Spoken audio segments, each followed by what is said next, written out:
Tonight, a boost to the minimum wage as Canadians reel from the crushing pressure of paying for basic necessities.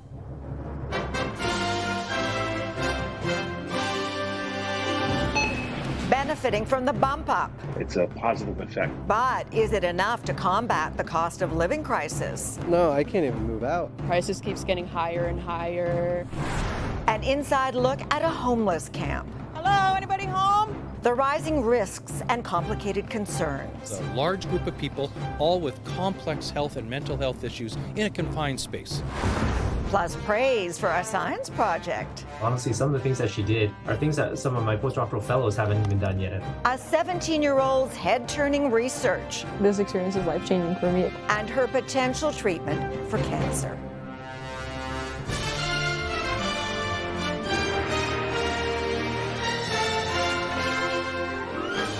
CTV National News with Sandy Ronaldo.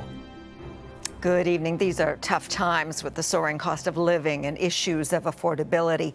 To help ease the pain, starting today, half a dozen provinces are raising the minimum wage. It's essentially the lowest salary that employers can legally pay employees. Sounds okay on paper, but critics say it's nowhere near the living wage and won't really help those who are struggling. CTV's Creason Ashkate reports.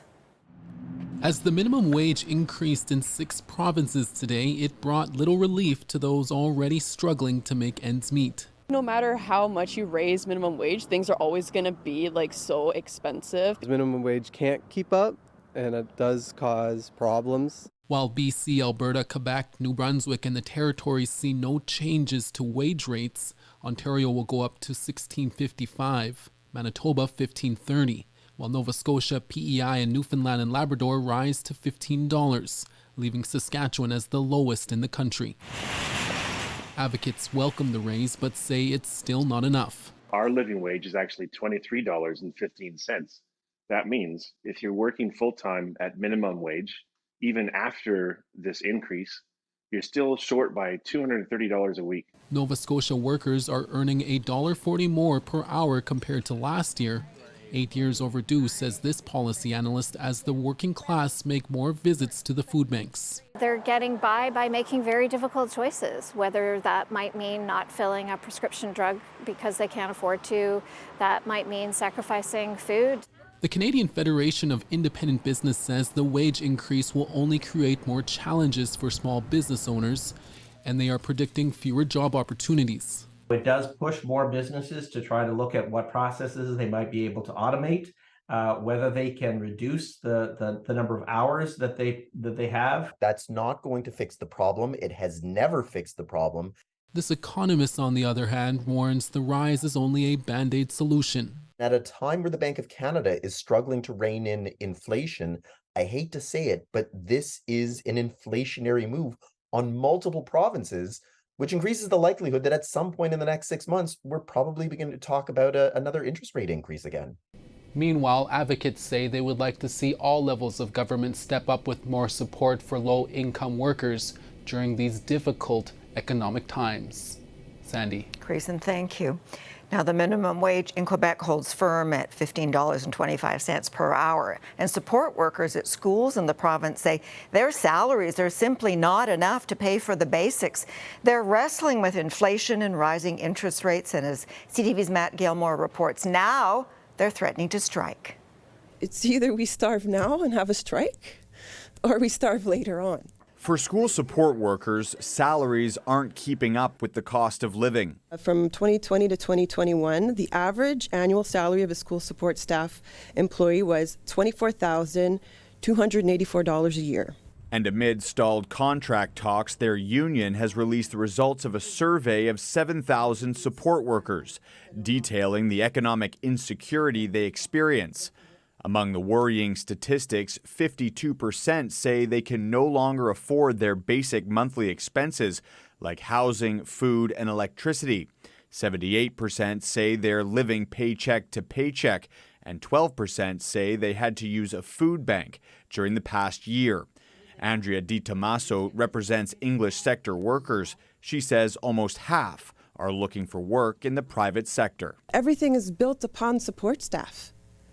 If there are no support staff, and there are less than there were, then there's no schools. The government is currently offering a 9% raise over 5 years, a non-starter for public sector workers who took to the street last weekend to put pressure on the government. Earlier this week, the Treasury Board president threatened to stop paying bonuses and retention premiums if the unions don't scale back their demands by October 15th. I'm going to jolt a little bit forward the negotiation. The government says with other investments and lump sum bonuses, their offer is more like 13% over 5 years, something the unions dispute. We feel that this government right now is putting us in a position where they're almost forcing us to strike. The local unions have until October 13th to hold a strike vote, and then we could start seeing strike action. Across the public sector, every union has so far voted in favor. Matt Gilmore, CTV News. Now, one more note on a decision that affects your life. Today, Ontario expanded the list of ailments that pharmacists can help you with. It means you don't necessarily have to see your doctor for issues like acne, canker sores, diaper rash, even nausea during pregnancy. There are now 19 health-related conditions on the ministry website with approved pharmacy assistance. Well, a tragedy this weekend in the scenic crown jewel of Canada's national park system. 2 hikers were killed in a deadly grizzly bear attack in Banff. And while such attacks are rare, it comes as bears are preparing for hibernation and the risk of surprise encounters is increasing. CTV's Nicole DiDonato reports.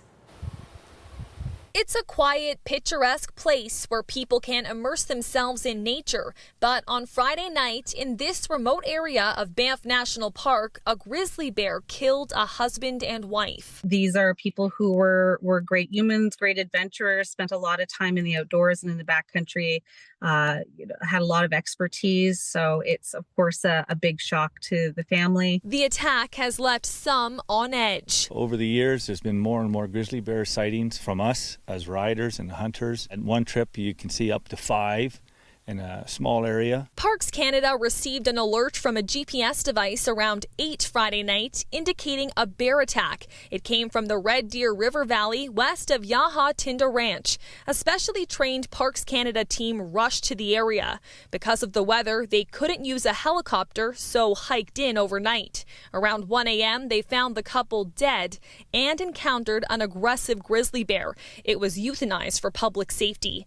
Parks Canada also closed part of the Red Deer and Panther Valleys as a precaution until November 30th. The actual chances of being killed by them is quite low. It's about 14% of people actually die from grizzly bear attacks. So it is an unusual case. Alberta Forestry and Parks calls it a tragic incident and offers its condolences to the victims' loved ones, saying in a statement, during the fall, bears are preparing for hibernation and the risk of surprise wildlife encounters increases. Campers and hikers in the area are taking extra precautions. Stay on your toes, keep your wits about you. It's always good to pack bear spray if you can. We carry a little thing like this. It means a lot.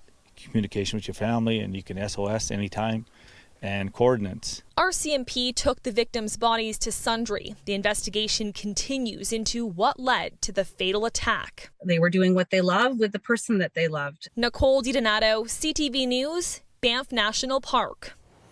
Safety and speed are being investigated by RCMP in Manitoba after an SUV entered a ditch and rolled over. 5 people were killed. There were 5 occupants in this vehicle at the time who were not wearing a seatbelt and were ejected from the vehicle. And unfortunately, all 5 succumbed to their injuries. The crash happened near Swan River, not far from the Saskatchewan border. 2 women and 3 men ranging in age from 25 to 42 died at the scene.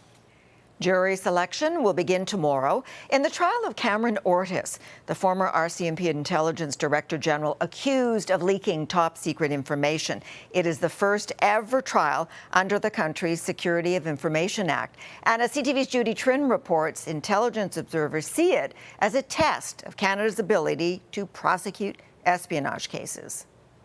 Every move Cameron Ortis makes is tracked. The former head of the RCMP's National Intelligence Coordination Center is accused of passing classified information to 4 individuals without authorization. After 4 years, Ortis will finally get his day in court. Mr. Ortis will be entering a not guilty plea to all the remaining 6 counts, and Mr. Ortis will be testifying in his own defense. This trial will be closely watched in Canada and abroad. Before his arrest in 2019, Ortis had access to top secret intelligence from Canada's closest allies. For some of our Five Eyes partners, the question is Canada able to do something about these leaks? Are we able to actually prosecute someone with the legislation we have? Including Ortis, 5 Canadians have been charged under the Security of Information Act.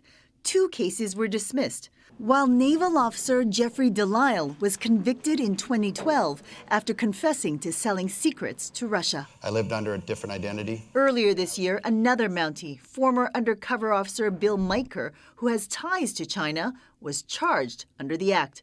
But Ortis is the first to go to trial. So it does pose a number of challenges. There is no precedence to look at to see how this has been analyzed in the past. Some of the evidence will be heard in secret proceedings. The jury will be in the room, but media will be excluded. Reporters will get transcripts after they're approved by the court. Security experts say the rights of the accused need to be balanced with protecting national security. We do have to have some transparency here in terms of the public. Want to see if the person's getting a fair trial. But at the same time, yes, there's probably some highly classified data there. The jury will be selected Monday afternoon. Then on Tuesday morning, the Crown will lay out its case against Cameron Ortis in its opening statement. Sandy. Okay, Judy, thank you. A terminally ill federal inmate imprisoned for 4 decades has made the case for day parole. He will be going to a secure halfway house in BC that provides round-the-clock medical help. In July, CTV News told you the story of Ed Spidell and his fight for compassionate release. He's been living with terminal lung disease and wants a medically assisted death outside jail. The move to day parole leaves the door open. Well, the door is still closed to many seeking a safe place to call home. CTV reporter Michelle Bernaro has been looking at the housing crisis in BC. Tonight, she takes us inside an encampment next to the Trans-Canada Highway, which has been attracting unwanted attention. Hello, anybody home? Abbotsford Police, alongside an outreach worker, check in on the encampment just off Clearbrook Road and Highway 1. We have people coming in from surrounding communities and just more people entering homelessness, unfortunately. The camp that looked like this in April has now grown to this. The larger your footprint, more criticism you receive from the general public, who will see these camps with a slip and slide, with hockey nets, with fitness equipment, and then garbage strewn about. One of the 20 or so people living here is Joey. I tried to shelter a couple times, but they're dirty and your stuff gets stolen all the time. CTV News first met Joey 15 years ago as he struggled with meth addiction. It's really, really hard on your body. He says he stopped using hard drugs about 6 months ago. I smoke pot now, but that's it. But even with his progress, he's not sure how he'd ever find a job and earn enough to overcome more than a decade of on and off homelessness. Finding work because of my record. Rent is like, it was way too expensive. Some of the campers say one of the reasons they choose to live here so close to the highway is because it's so open, because there's always traffic, and it makes them feel safer. We're all in a group and we can protect each other rather than being off in the bush where you can get lit on fire. Elle only moved to the camp recently. We get our food from outreach, we get our food from dumpsters, we get our food from wherever we can get. Strangers also drop off food, but police say the gesture of kindness is actually not helpful. What is helpful is provide those donations to the outreach services with the trained staff who know these individuals on a personal level. When asked, the housing minister did not say whether the province would shut down the camps, but said there are ongoing discussions with communities about homelessness in the Fraser Valley. I do think we have a path forward. It's going to require work. Meanwhile, police hope this camp doesn't grow larger, but campers say they've become like unwanted family, just trying to make it together. Michelle Bernaro, CTV News, Abbotsford. Coming up, a remarkable science project. I put a lot of work into it and it's gone very far. How this teenager is impressing scientists, plus celebrating an incredible milestone.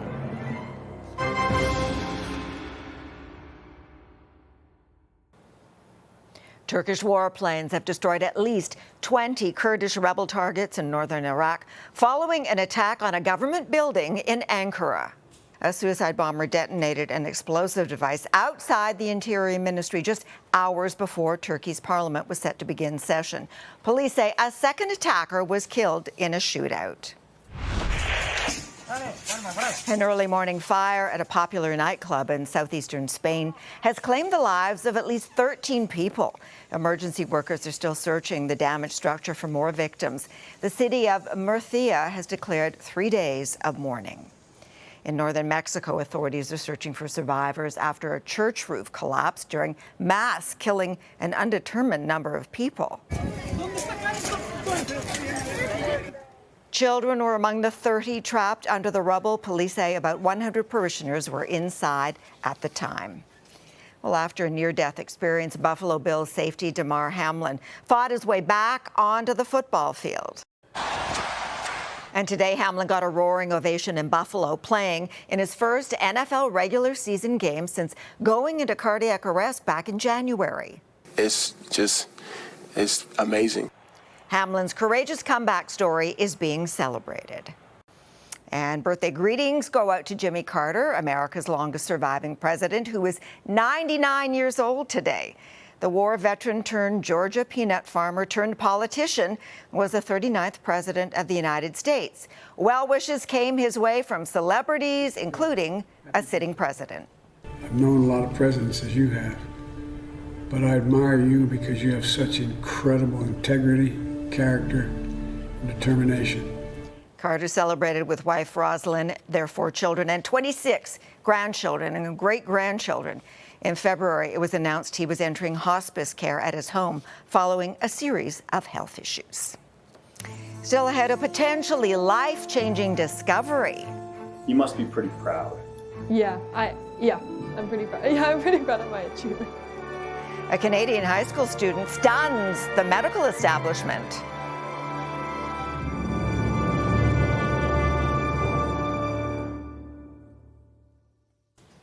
Groundbreaking research is usually the domain of those who've labored long and hard. So imagine everyone's surprise when a promising treatment for cancer in children came from the brain of someone who's, well, still really a child herself.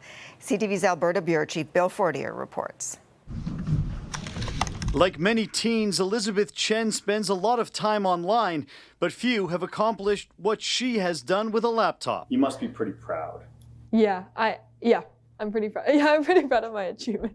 In grade 10, she began working on a science project on CAR T-cell therapy, an emerging cancer treatment that uses genetically altered immune cells to target tumors. I'm really excited for the future of CAR T-cell therapy. One challenge, it doesn't always work, and it's not clear why.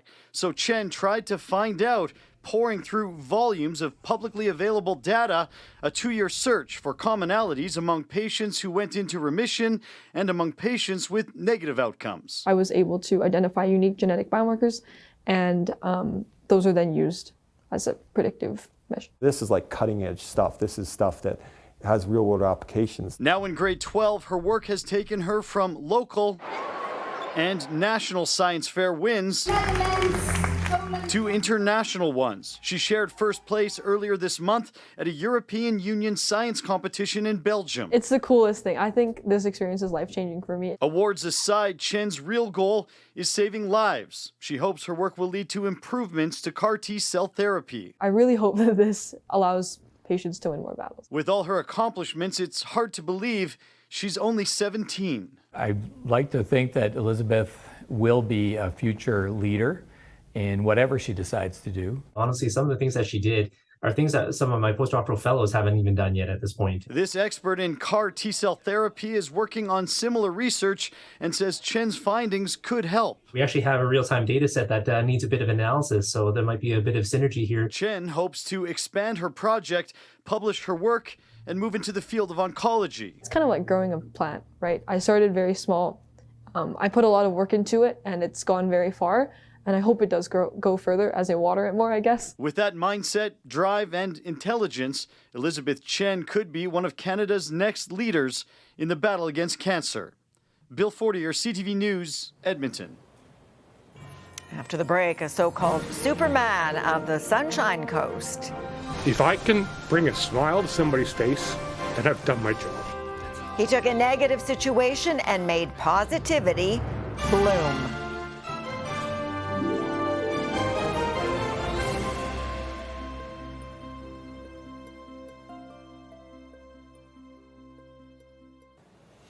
We leave you tonight with the story of a man who hit rock bottom and decided it was time to turn his life around. Along the way, as CTV's Adam Sawatsky reports, he found a way to spread the love, and it flowered. Although he's not faster than a speeding bullet, nor more powerful than a locomotive, this superhero of sorts does have a theme song.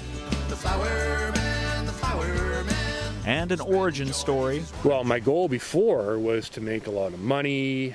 But after acquiring the best of everything, rather than happy, he found himself suffering from debilitating depression and anxiety. I hit the bottom, below bottom.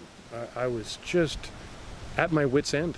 And then, after being treated in hospital successfully, JD left his former life behind and started driving out west. I didn't know a soul here. There's no job to come to, nothing. But he did have hope. So despite experiencing homelessness, JD started placing flower baskets in his convertible. I had a decal made. If you choose to take these flowers, you need more joy. Please pay it forward. After his actions earned him the nickname the Flower Man, JD started documenting the way people were paying it forward through a Facebook group and found himself transformed. And ever since that moment, his need to strive for money had disappeared. I'm happier now than ever be in my life. Inspiring tears of gratitude, JD says that he's experienced 0 mental health issues since, which brings us back to that theme song. Spreading joy is his one true plan. Fueled by a commitment to spread smiles wherever he goes, the Flower Man attached a decorated kayak to the top of his Mustang and christened his car Lemonade. Lemon because she's yellow, but Aid because I like to help others. When Lemonade's not sporting Santa's sleigh to inspire the seasonal spirit, or the Flower Man's not celebrating his mental health recovery by raising thousands of dollars for the local Transition Society, JD, who now works for BC Transit, is dressing as Cupid to spread love on Valentine's Day, or driving volunteer shovelers to help people stuck in the snow. If I can bring a smile to somebody's face, then I've done my job. Let's all be like the Flower Man. Adam Sawatsky, CTV News, Comox. And that's our newscast for this Sunday. Thank you for sharing your weekend with us. I'm Sandy Ronaldo. Omar is here Monday. Have a good night, and I will see you Tuesday. Be well.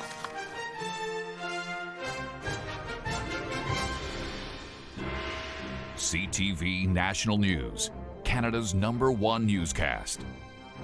I was afraid I was going to die in jail. Trapped in a foreign country. I'm not a drug dealer. As a daughter fights. They got something to hide. For her mother's freedom. Watch W5 at a new day and time, Friday at 10 on CTV.